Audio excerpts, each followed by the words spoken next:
Hai guys, ketemu lagi sama gua di Friday Nuggets episode minggu ini. Kali ini gua bakal ngelanjutin pembahasan dari Letting Go series.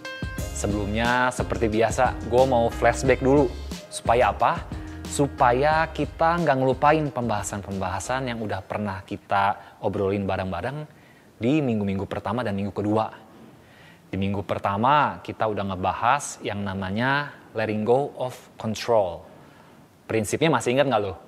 Job desk-nya Tuhan itu berdaulat, job desk-nya manusia itu berserah dan taat. Di minggu kedua, Ko Alvin udah ngebahas tentang letting go of distraction. Ada quotes yang sampai sekarang gue masih ingat. Kalau nggak salah gini, the devil doesn't need to destroy you if he can distract you. Nah, jangan sampai lupa, itu bagus banget. Kali ini gue bakal ngebahas satu tema yang gue yakin relevan banget buat kebanyakan kita semua. Yaitu tentang letting go of bitterness. Letting go of bitterness. Sebelumnya gue pengen mulai dengan sebuah tebak-tebakan. Ada yang bisa nebak nggak? Ini nama hewan yang ada di gambar ini tuh apa? Pasti tahu dong, gampang. Nama hewannya adalah kelinci. Nah, bukan kelinci lah ya. Itu nama hewannya adalah landak. Nah, landak ini di sekujur tubuhnya ada duri-duri tajam yang membuat hewan-hewan lain ketakutan untuk berada di dekat hewan landak ini, ya. Nah, ada pepatah mengatakan kalau orang yang menyimpan kepahitan itu mirip kayak seekor landak. Jadi di sekujur tubuhnya seolah-olah ada banyak duri. Sehingga banyak orang itu merasa enggan untuk berada di dekat orang-orang yang memiliki kepahitan. Kenapa? Karena takut terluka.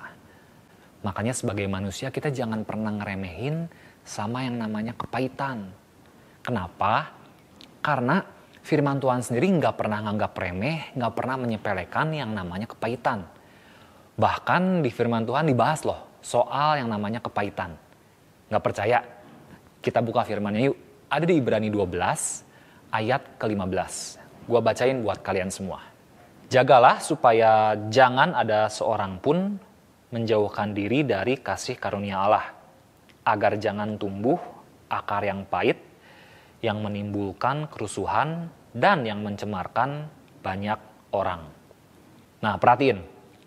Akar pahit ini efeknya ada dua. Yang pertama, menimbulkan kerusuhan. Yang kedua, ternyata apa? Bisa mencemarkan banyak orang. Ternyata selain COVID-19 yang namanya kepahitan bisa menular ke orang lain. Nah, mungkin di benak lu bertanya-tanya ya, kalau gitu awal mulanya bisa ada kepahitan itu gimana ceritanya? Apa yang menyebabkan akar pahit bisa muncul di dalam hati seseorang?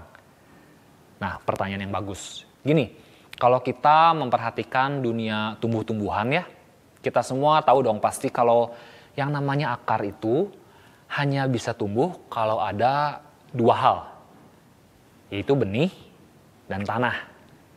Kalau cuma adanya benih aja nggak ada tanah, nggak mungkin bisa tumbuh yang namanya akar. Sebaliknya, kalau cuma ada tanah aja, nggak ada benihnya, nggak mungkin tumbuh yang namanya akar.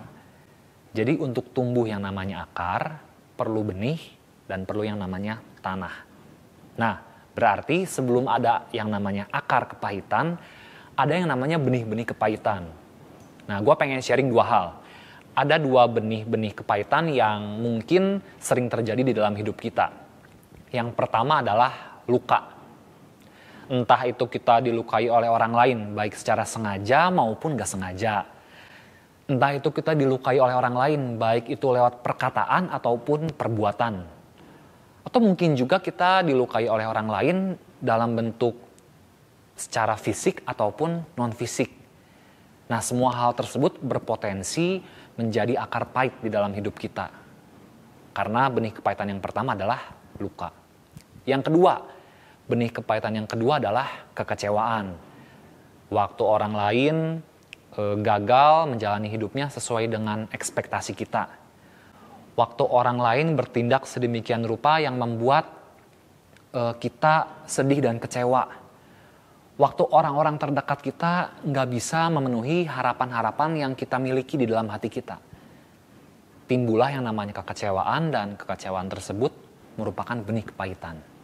Nah, kita semua pasti pernah ngalamin yang namanya dilukai oleh orang dan dikecewakan oleh orang lain. Pertanyaan lain muncul, berarti apakah semua orang pernah mengalami yang namanya kepahitan?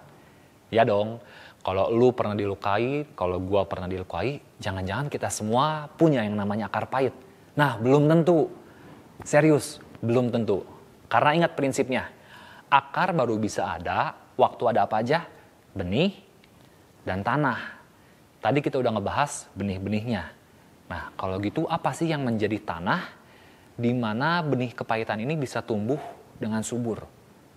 Nah, yang menjadi tanah adalah hati yang sulit mengampuni. Hati yang malas untuk memaafkan. Hati yang senangnya menyimpan kesalahan-kesalahan orang lain. Nah, jenis hati seperti itulah merupakan tanah yang subur untuk benih-benih kepahitan bisa tumbuh menjadi akar kepahitan. Yang namanya akar punya dua karakteristik. Yang pertama itu nggak kelihatan. Karena memang yang namanya akar kan di dalam tanah ya. Yang kedua apa? Semakin lama akan semakin kuat. Nah, makanya kita sebagai manusia harus bisa menjaga kondisi hati kita. Ada satu ayat yang gue yakin lu semua mungkin udah sangat hafal. Yuk kita sama-sama buka Alkitab kita. Amsal 4 ayat 23. Jagalah hatimu dengan segala kewaspadaan, karena dari situlah terpancar kehidupan. Makanya kita harus benar-benar menjaga kondisi hati kita. Kenapa? Karena kalau kita nggak jaga dengan baik, bisa muncul yang namanya kepahitan. Mungkin tuh sekarang bertanya-tanya, oke kalau gitu kok apa sih ciri-ciri orang yang punya kepahitan? Yang pertama, mudah tersinggung. Kalau ada orang bawaannya mudah tersinggung, mudah emosian, mudah marah, sensian, wah itu kemungkinan besar dia punya akar pahit di dalam hatinya. Ibaratnya tuh kalau kayak baskom, airnya penuh. Ketowel sedikit, tumpah langsung airnya. Nah, seperti itulah orang-orang yang punya kepahitan. Itu ciri pertama. Yang kedua adalah bawaannya itu sukanya nyinyir, memperkatakan hal-hal yang negatif, judgmental. Seringnya tuh senangnya mengejek atau merendahkan orang lain.